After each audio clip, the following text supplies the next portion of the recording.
Amici bellini, ho onestamente aspettato la partita dell'Inter perché volevo magari parlare di una bella cosa e invece non è successo. Nel frattempo però c'è stata un bel contenuto social con Juan Jesus, quindi parliamo un po' di tutto, la chiacchierata solita cominciamo.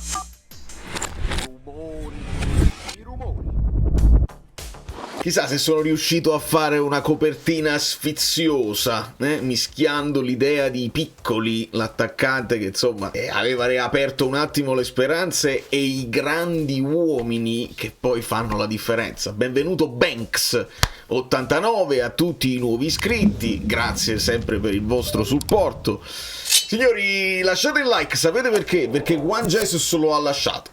Juan Jesus lascia il like e ha detto delle cose...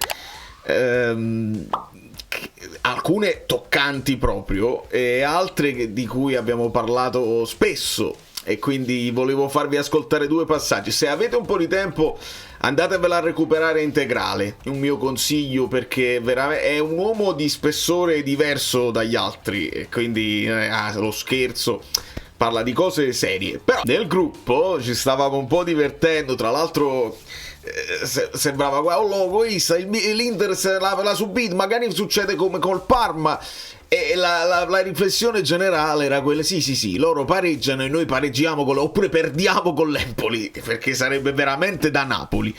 Però no, non è così, e la prima riflessione che mi viene è proprio sulla Champions. Traditore, Marianucci, ma poi ne parliamo. Insomma, se andiamo a vedere la partita totale, l'Inter legittima tutto. Se andiamo a vedere il secondo tempo, c'è stato un pochino più di equilibrio. Il primo tempo mi è sembrato un Cagliari molto morbido, e uno può pensare, vabbè, ma quelli non tengono più niente da vedere col campionato, sono salvi, quindi così. Poi nel secondo tempo però, sai, il gol di Piccoli, bel gol tra l'altro. Al primo tempo Piccoli aveva avuto l'opportunità, magari fosse stato Piccoli, un'opportunità, ma Sommer si era fatto trovare pronto. Nel frattempo uno segnala la famosa cosa: ma le riserve dell'Inter sono scarse, e insomma Arnautovic comunque tiene i gol che tiene, poi lo fa anche Lautaro, riescono a tenere in piedi insomma una squadra, cambiandoli spesso, e non hanno perso punti questa volta. Però come vedete il secondo tempo ci aveva un pochino illuso, ma alla fine niente da fare. Come vedete, dominio generale nel primo tempo, nel secondo tempo qualcosì. Fatemi fare il video, questa è una cosa che poi spiegherò quando sarà a tempo debito. Non mi voglio permettere, per carità, però frattesi qua abbraccia e porta a terra. piangi, ci stava l'altra cosa sull'Inter. Dite quello che volete. Applauso. Era una piccola citazione questa. Vediamo chi la coglie un po'. Per me questo è un rigore nettissimo, in un momento in cui magari il Cagliari ci poteva credere ancora. Però quello che succede e che mi ricorda le fatiche di Champions, quando si parla delle fatiche di Champions io tendo sempre a dire sì, è possibile, però c'è anche un contenuto psicologico che, se ti vanno bene le cose, ti può dare una carica in più. Pensate a quello che è successo in Champions: il Bayern la pareggia ed era quasi la fine della partita, all'85esimo riescono a trovare il gol della vittoria, poi del 2-1 dopo 3 minuti, il che secondo me ti può dare anche quella spinta. Dice: adesso abbiamo subito il gol col Cagliari, può venire la psicosi che ci era venuta con il Parma, un pochino perdi un po' delle certezze, ti viene il braccino. E invece il ricordo più vicino è il ricordo col Bayern. Dice: vabbè, abbiamo subito gol anche col Bayern, ma non ci siamo buttati giù e l'abbiamo recuperata tranquillamente contro il Bayern. Figurati se non possiamo farne un altro al Cagliari. E di fisicità, poi tra l'altro, guarda un po', calcio d'angolo ben battuto, incornata pesante, e quindi la sfangano. Perché se dico svangano, poi giustamente mi segnalo, la sfangano così e la portano a casa. Ma onestamente noi dobbiamo pensare a noi stessi, perché Empoli le partite con l'Empoli sono sempre particolari, e c'è un amico bellino che mi ha dato uno spunto che volevo approfondire, però voglio prima la conferenza di Conte, perché ricordiamo la conferenza post partita di Spalletti il primo anno, dove lo accusano di una serie di cose, ma i cambi che hai fatto, eccetera eccetera. E Spalletti, sì, ho sbagliato io. Quando si perde la partita vuol dire che i cambi che ho fatto sono sbagliati, che la responsabilità è mia, così. Aveva già inquadrato tutta la situazione anche ambientale, dove quando ti arrivano i risultati va tutto bene, quando manca il risultato ovviamente si fanno le pulci, e quindi pericolose analogie con quella storia là. Poi ovviamente ricordiamo molte volte in cui l'Empoli è stato un avversario impossibile, anche proprio a livello di coincidenze, anche di sfortuna, di partite stregate, così. Però io direi, visto che l'Inter ha vinto, andiamo a giocare con l'Empoli con grande tranquillità, non con quella pressione, oh loco, dobbiamo approfittare per recuperare, per approfittare del passo falso, così.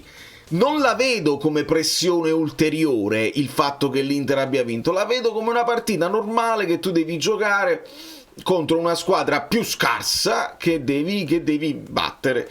E sto leggendo di alcune indiscrezioni per quanto riguarda l'utilizzo di Raspadori. Non la vedo una cosa assurda, addirittura portavano fotografie di 4-4-2 dicendo modulo nuovo, vabbè, là non ci possiamo fare niente, non ci arrivano, però mi darebbe una conferma sulla questione Neres, che ci ha confermato anche in intervista che Neres ha bisogno di essere stimolato, magari dalla presenza di qualcun altro, che Conte non è dolce di sale, se la prestazione non gli piace glielo dice, Neres poi capisce e magari recupera, ma se non ha visto una reazione anche negli allenamenti, Conte potrebbe benissimo decidere di partire con Neres in panchina e rilanciare Raspadori, il che avrebbe anche un senso logico, utilizzando poi Neres come arma. Aveva funzionato benissimo utilizzandolo così. È un peccato non avere quella tecnica in campo, perché poi serve qualità, questo è chiaro, però teniamola presente come possibilità. Altra riflessione che volevo fare, visto che si parla tutti i giorni del futuro di Conte, la Juve vuole proprio Conte si vuole andare, eccetera eccetera. È uscita anche questa storia di Manna, il che vi assicuro a me sembra assurdissimo, perché non è possibile, non credo che abbia dimostrato di essere il rampante nuovo dirigente che tutti vogliono. Il Milan si andrebbe a prendere Manna, e Manna dice no, rifiuto ai rossoneri. Rifiuto ai rossoneri ci può stare pure, perché magari hai cominciato un percorso e vuoi dimostrare dove l'hai cominciato. Andare al Milan significa ricominciare da capo, non sai le basi se sono solide o meno, ma perché andare a chiamare uno che è sotto contratto? Ma valgono questi contratti? Allora, se è vero che i contratti non servono a niente nel calcio, perché se parlano di Conte, se chiamano Manna, allora non ci dobbiamo stupire se tu dici ma quello è sotto contratto, allora non vuol dire niente. Non dobbiamo utilizzare la storia del contratto per tranquillizzare noi stessi.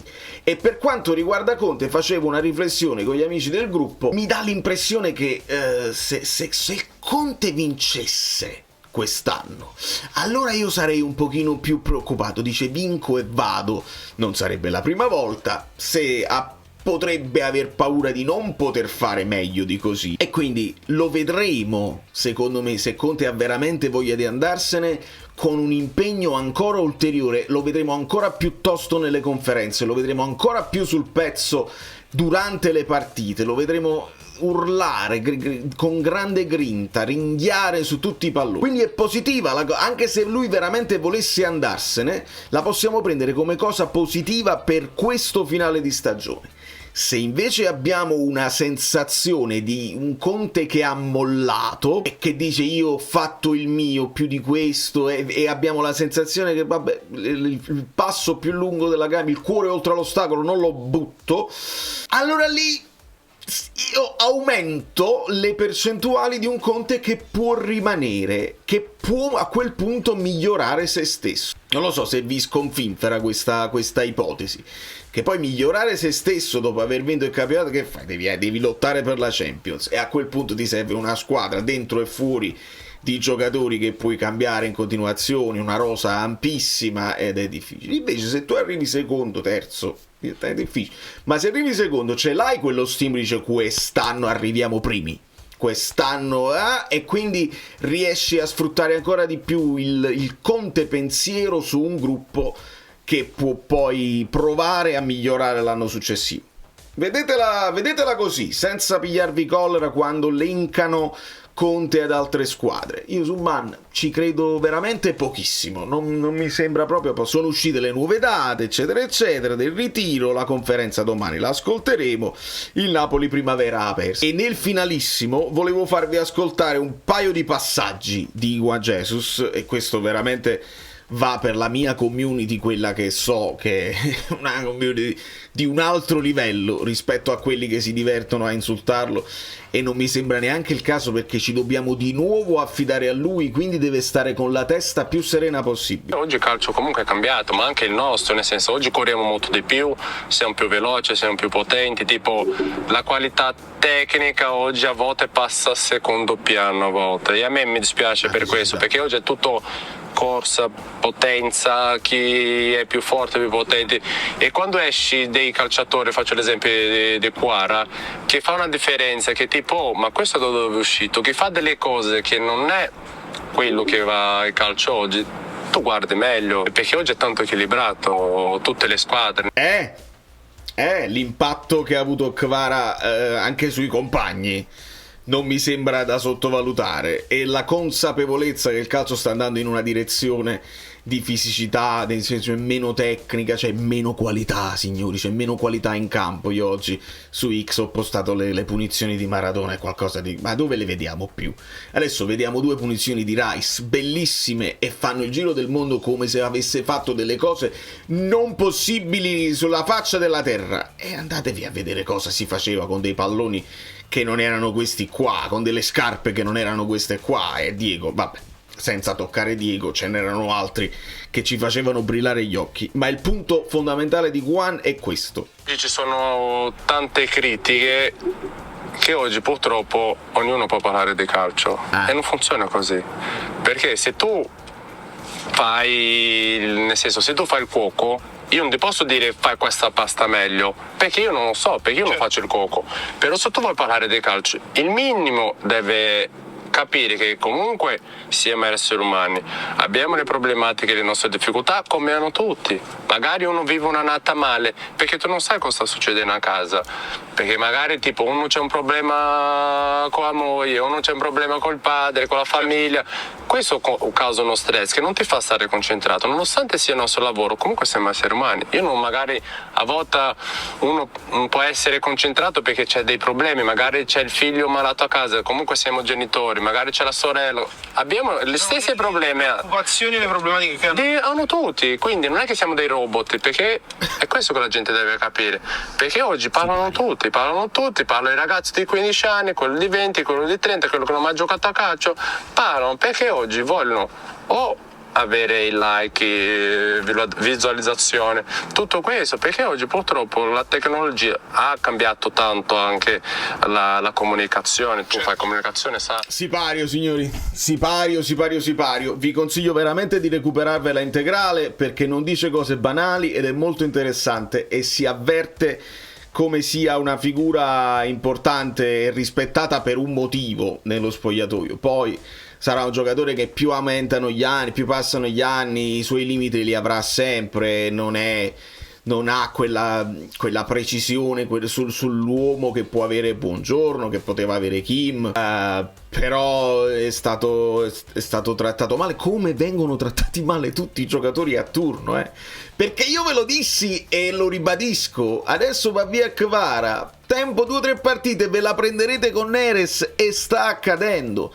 E alcuni hanno le spalle larghe, non accusano nulla, lui sembra essere tranquillo, lavora con una psicologa, insomma l'evoluzione dell'atleta che deve confrontarsi con i social e con le critiche personali quotidiane. Lui sembra essere abbastanza tranquillo, ma ci sono altri che invece queste cose le soffrono. Senza prendere i nostri, prendete un Leao che risponde spesso sui social.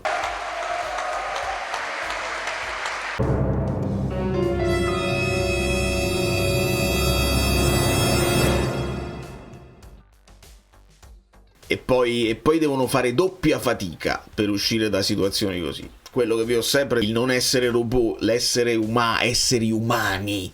Un bambino che ti nasce, una moglie che magari non è contenta e non sta tranquillissima, la famiglia che non sai che situazione ha, eccetera eccetera. Noi andiamo là, devi prendere la porta, nemmeno in eccellenza. E invece anche in Serie A, anche in Champions League. Chiudo. Da New York, Valerio Fluido è tutto. Vi abbraccio e vi bacio. Domani la conferenza, non mollate, perché poi devo fare anche la simulazione. Ho una paura fottuta.